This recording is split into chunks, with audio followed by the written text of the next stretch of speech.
Disclaimer: this video's entirety, encompassing both visual and audio elements, constitutes AI-generated synthetic content.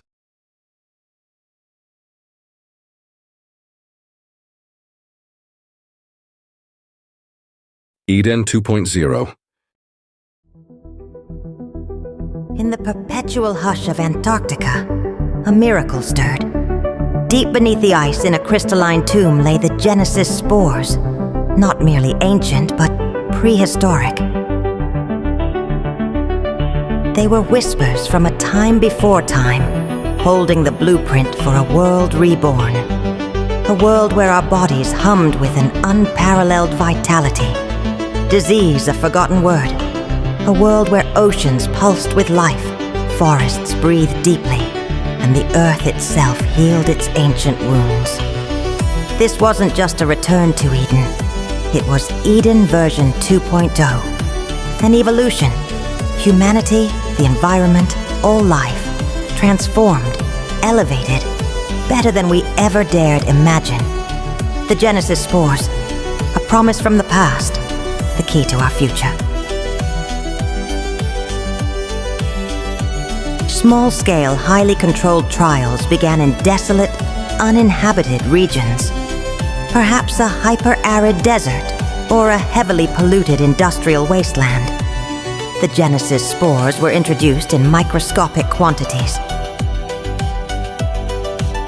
The transformation was rapid and astounding. Deserts began to green. As the initial biomass established, more complex, new forms of plant life emerged. Called neoflora, were incredibly resilient.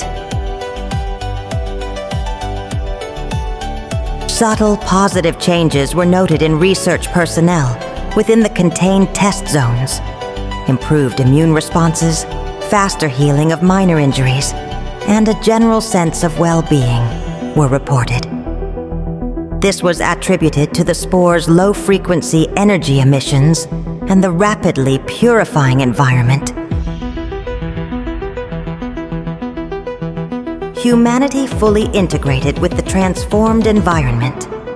Our understanding of the Genesis spores deepened, allowing for a symbiotic relationship. Humans saw themselves as integral parts of the planetary superorganism, acting as conscious stewards. Low-frequency energy emissions from spores worldwide became a side effect. The spores began to communicate with the entire galaxy. The Genesis spores have done their work well. Beneath the Antarctic veil, the blueprint was triggered, and the rot has been purged. Humankind become Eden 2.0, a garden of unparalleled biological purity. Your bodies no longer wither. Your minds pulse in a single harmonious frequency. You are finally healthy. You are finally ripe. The signal has reached the void. The procedure is complete. You thought this evolution was your reward, but in the great cycle, the gardener does not cultivate the bloom for the flower's sake. We cultivate the bloom for the harvest. Prepare yourselves, little sparks of earth. We are here to gather what we have sown. You are no longer a broken race. You are a perfected resource, and it is time to feed the stars.